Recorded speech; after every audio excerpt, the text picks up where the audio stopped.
আজি চিৰাং জিলাৰ কাজলগাঁও আৰু নিচিমাৰ পৰিষদীয় সমষ্টিৰ কাৰ্যকৰ্তাসকলৰ লগত কথা বতৰা পাতিলোঁ। ধুনীয়া মিটিং হ'ল। বৰষুণৰ মাজতো ইমান মানুহ আহিছে। সকলোৰে মনত এটা বিজেপিক লৈ উৎসাহ হৈছে। মই ভাবোঁ যে এইবাৰ বিজেপিয়ে বিটিআৰৰ নিৰ্বাচনত বহুত ধুনীয়া ৰিজাল্ট কৰিব পাৰিব। চাওক, VCDCৰ বিকল্প হ'ল যে VCDCৰ ইলেকশ্যন হ'ব লাগে। যদি VCDCটো ইলেকশ্যন নহয়, আমি কোনোবাই যদি বনাই দিওঁ, তেতিয়াহ'লে এইটো VCDCয়ে ৰাইজৰ মতে কাম কৰিব নোৱাৰে। অসমত যেনেকৈ পঞ্চায়তৰ ইলেকশ্যন হয়, তেতিয়া 5 বছৰ মূৰে মূৰে ইলেকশ্যন হ'ব, মানুহে বেয়া কাম কৰিব, ভয় কৰিব। সেইকাৰণে বৰ্তমান যেনেকৈ VCDC চলি আছে, এই ব্যৱস্থাটো ঠিক নহয়। ইলেক্টেড হ'লে তেতিয়া ৰাইজৰ কথা শুনিব লাগিব আৰু ৰাইজে সুবিধা পাব। এতিয়া কোন VCDC আমাৰ লগতে লিষ্ট নাথাকে, গমেই নাপাওঁ। পিছত শুনো ইয়াত আহিলে যে আমাক VCDCয়ে অৰুণোদয় নিদিলে।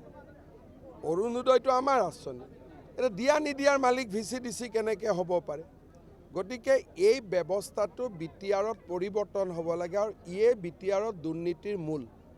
এই ব্যৱস্থাটো কাৰণ EM সকলেও নাজানে, MCLএও নাজানে, চিফেও নাজানে, তলত যিমান গণ্ডগোল কৰি থাকে VCDCৰ পৰাই হৈ থাকে।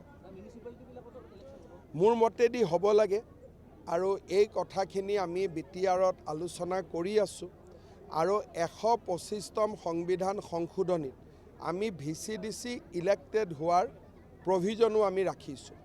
ব্যৱস্থাটো যাতে পৰিৱৰ্তন হয়, যেনেকৈ এতিয়া কাউন্সিলৰ ইলেকশ্যন হ'ব, VCDCৰো ইলেকশ্যন হ'ব। কালি দেখা গৈছিল যে গৌৰৱ গগৈ গুৱাহাটীত তেওঁলোকে যুৱ কাৰ্যকৰ্তাসকলে মিলিত হৈ বিজেপিক তেওঁলোকে নাম লোৱা কৈ তেওঁলোকে গৰু চুৰ আৰু এতিয়া ভোট চুৰ বুলি কৈছে। চাওক, যিমানে বিজেপিক সমালোচনা কৰিব, তেওঁলোকক মানুহে বেয়া পাব। কাৰণ 40 লাখ মহিলাই মাহৰ 10 তাৰিখে অৰুণোদয় পায়, বিজেপিক আশীৰ্বাদ দিয়ে। 40 লাখ মহিলাই লাখপতি বাইদেউৰ পুঁজি পাব, বিজেপিক তেওঁলোকে আশীৰ্বাদ দিয়ে। 2 লাখ ল'ৰাই টকা পইচা নিদিয়াকৈ চাকৰি পাইছে, 2 লাখ ল'ৰাই মুখ্যমন্ত্ৰীৰ আত্মনিৰ্ভৰ অসম অভিযান পাইছে, 4 লাখ ছোৱালীয়ে নিযুত মইনা আঁচনি পাব। এইবিলাক মানুহৰ আগত গৈ যেতিয়া গৈ বিজেপিৰ এগেইনষ্টত ক'ব, কাৰ ভাল হ'ব কাৰ বেয়া হ'ব? সেইকাৰণে এতিয়াতো যিকোনো শব্দ কৈ কাৰোবাক ছোৱালী চুৰ কওক, কাৰোবাক কৈ দিয়ক, বেয়া বেয়া শব্দ ক'ব পাৰে, কিন্তু অসমৰ ইলেকশ্যনত মানুহে বেয়া শব্দবিলাক ভাল নাপায়। মানুহে বিচাৰে যে এটা গাম্ভীৰ্যতাৰে ইলেকশ্যন খেলক। এতিয়া ময়ে ইয়াতে 40 মিনিট ভাষণ দিলোঁ, এবাৰোতো প্ৰমোদ বড়ো হাগ্ৰামা মহিলাৰীক সমালোচনা কৰা নাই, কংগ্ৰেছৰো কথা কোৱা নাই। কাৰণ মানুহে আজিকালি পৰিৱৰ্তন হয়, মানুহে ভাল নাপায়। মানুহে ভাবে যে আপুনি কি কৰিব এইটো আমাক কওক। সেইকাৰণে আজিকালি ময়ো আপোনালোকে দেখিব খুব কম সমালোচনা কৰোঁ, একেবাৰে নোৱাৰা কথা হ'লেহে মেনশ্যন কৰোঁ।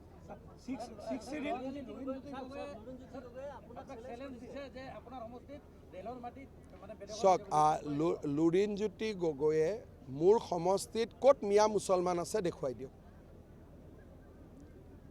তেওঁ যদি কোনোবা বেলেগ মানুহৰ কথা কৈছে, এইটোত মই তেওঁৰ লগত একমত নহয়। তেওঁ ইনডাইৰেক্টলি এটা বেলেগ ভাৰতীয় মানুহক আক্ৰমণ কৰাৰ কথা কৈ আছে। তেওঁ চিধা চিধি ক'ব লাগে নহয়, তেওঁ কাক উদ্দেশ্য কৰি এই কথাবোৰ কৈ আছে, হয় নহয়? তেওঁ কোনোবা এটা জাতিক উদ্দেশ্য কৰি কৈ আছেতো, সাহস আছে যদি নামটো কৈ দিয়ক।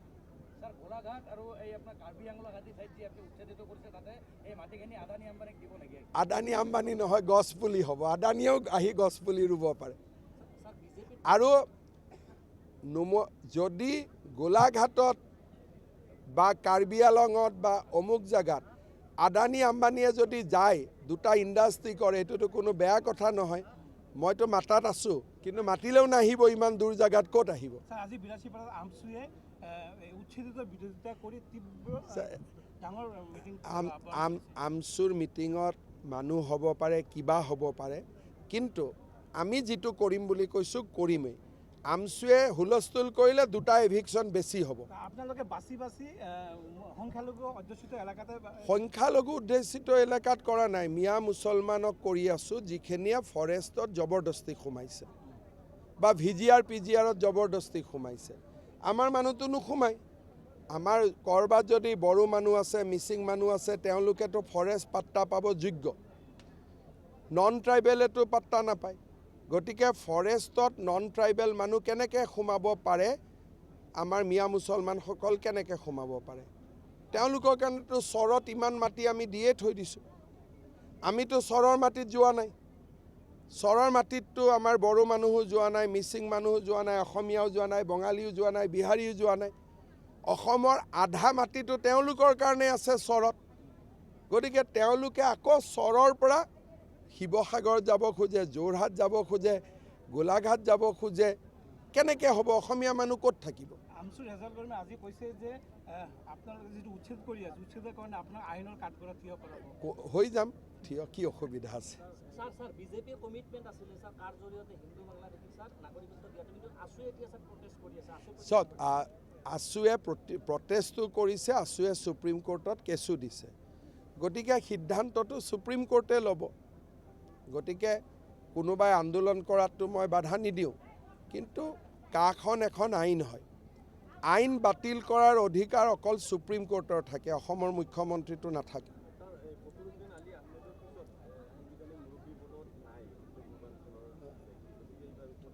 আমি এইবিলাকত ইণ্টাৰেষ্ট মই লোৱা নাই। মোৰ এতিয়া ইণ্টাৰেষ্ট এভিকশ্যনত আছে, অসমীয়া মানুহক যেনে তেনে ৰক্ষা কৰাত আছে। গতিকে মোৰ এতিয়া ইণ্টাৰেষ্টটো অলপ বেলেগ জেগাত আছে। স্যাৰ, এটা নেশ্যনেল লেভেলত যিটো চৰ্চা হৈ আছে, ৰাহুল গান্ধী বিধিগতভাৱে নিৰ্বাচন আয়োগক অভিযোগ কৰিব লাগিছিল ভোট চুৰি সন্দৰ্ভত, কিন্তু নকৰাৰ কাৰণে ৰাহুল গান্ধী ক্ষমা খোজাৰ কাৰণে কৈছে। আপোনালোকে নিজেই জানে যে আমাৰ অসমত এখন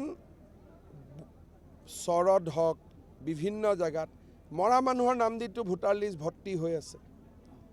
নিজৰ নাম নাকাটেই, বিয়া হোৱা ছোৱালীৰ নামো ভোটাৰ লিষ্টত ৰাখি থৈ দিয়ে। আকৌ 100% তাত ভোটিঙো হয়। গতিকে SIR আহিলে ভোটাৰ তালিকাৰ নাম আৰু আধাৰ এই দুইটা যেতিয়া সংযোজিত হ'ব, তেতিয়া সমস্যাবোৰ নোহোৱা হ'ব। কিন্তু ৰাহুল গান্ধী আকৌ SIRৰ বিৰোধিতা কৰে। গতিকে তেওঁক কি লাগে তেওঁ নিজেও স্পষ্ট নহয়। তেওঁতো ইলেকশ্যন কমিশ্যনক গৈ ক'ব লাগে যে ভোটাৰ তালিকা সংশোধন কৰক, নামৰ লগত আধাৰ নম্বৰটো লগাই দিয়ক, যাতে দুটা মানুহে দুই জেগাত ভোট দিব নোৱাৰে। তেওঁৰ সেইটোত ইণ্টাৰেষ্ট নাই। তেওঁ খালি নিৰ্দিষ্ট মানুহ কিছুমানৰ নাম লৈ তেওঁ দেখুৱাই আছে। আৰু যদি তেনেকুৱাই ভোটাৰ লিষ্ট বেয়া, হিমাচলত তুমি কেনেকৈ জিকিলা, কৰ্ণাটকত তুমি কেনেকৈ জিকিলা, তেলেংগানাত কেনেকৈ জিকিলা, তুমি জিকিলে ভাল। ইমান দিন EVM কৰি চলিলে, এতিয়া EVMৰ গুলিটো নুফুটাৰ কাৰণে এতিয়া নতুন গুলি এটা লৈছে। আৰু হিন্দী মেচৰ দল চাওক, BTCত উচ্ছেদটো ইমান সহজ নহয়, কাৰণ BTCত বহুত মানুহে মাটিৰ পট্টাই পোৱা নাই। প্ৰথমতে খিলঞ্জীয়া মানুহক মাটিটোতো দিব লাগিব 26টা জনগোষ্ঠী। এনে যদি এভিকশ্যন কৰে তেতিয়াহ'লে আপুনিও এভিকশ্যন হৈ যাব। এতিয়া অসমত আমি কেতিয়া এভিকশ্যন কৰিছোঁ? প্ৰথম বসুন্ধৰা আঁচনি আনি আমাৰ মানুহখিনিক মাটিৰ পট্টাত দি তাৰ পিছতহে উচ্ছেদ। এতিয়া যদি BTAD ডাইৰেক্টলি উচ্ছেদ কৰে তেতিয়াহ'লে দেখোন কোচ, কলিতা, ৰাভা, বড়ো, আমাৰ গোৰ্খা, হিন্দীভাষী, আদিবাসী, বঙালী চবেই এভিকশ্যন হৈ যাব। দোষ কি? কাৰণ মাটি এতিয়ালৈকে তেওঁলোকৰ বিচমুটুৱাৰী শেষেই হোৱা নাই। যেতিয়া প্ৰক্ৰিয়াটো শেষ হ'ব, সকলো মানুহে মাটিৰ অধিকাৰ পালে, তেতিয়াহে আপুনি ক'ব পাৰিব যে এইখিনি মানুহক উচ্ছেদ কৰক। গতিকে BTADত প্ৰথম কাম হ'ল মানুহক পাট্টা দিয়া, দ্বিতীয় কাম এভিকশ্যন। অসমত পাট্টা দিয়া কামটো হৈ গ'ল কাৰণে আমি এভিকশ্যনত লাগিছোঁ। গতিকে চব বস্তুৰ ছিকুৱেঞ্চ আছে, প্ৰণালীগতভাৱে আগুৱাই যাব লাগিব। এইটো ইম'শ্যন আৰু আৱেগৰ কাম নহয়।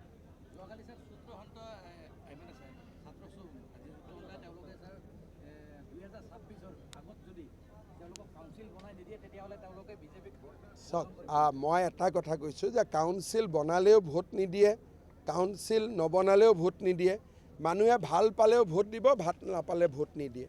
কোনো দল সংগঠনৰ কথাত কোনেও কাকো ভোট নিদিয়ে। ভোটটো ব্যক্তিগত। মাকৰ ভোট বেলেগ, বাপেকৰ ভোট বেলেগ, ল'ৰাৰ ভোট বেলেগ, বোৱাৰীৰ ভোট বেলেগ। কিন্তু সূত্ৰধাৰ সমাজখন পিছপৰা, কাউন্সিল লাগে, তাত মই সমৰ্থন কৰোঁ। কিন্তু এইটোৰ লগত ভোটৰ কোনো সম্পৰ্ক নাই। যিজন ল'ৰাই কৈ আছে ভোট নিদিয়ে, তেওঁৰ মাকে গৈ ভোট দি দিব, তেওঁ কেনেকৈ গম পাব? সেইকাৰণে ভোটটো ব্যক্তিগত বিষয়। মই নিজেও নাজানো মোৰ ল'ৰা ছোৱালী একেলগে গাড়ীত যাব, কাক ভোট দিছে ধৰিব নোৱাৰে, আৰু বাহিৰত ওলাই আহি চবকে ক'ব যে তোমাকে ভোট দিলোঁ বুলি। সেইকাৰণে ভোটৰ কথা কোনেও কাকো দায়িত্ব ল'ব নোৱাৰে। যিবিলাক দল সংগঠনে কয় আমি ভোট নিদিওঁ, আমি কৰোঁ, তেনেকৈ নহয়। সেইবিলাক মই নাচাওঁ, মোৰ এইটো কাম নহয়। চলো চলো।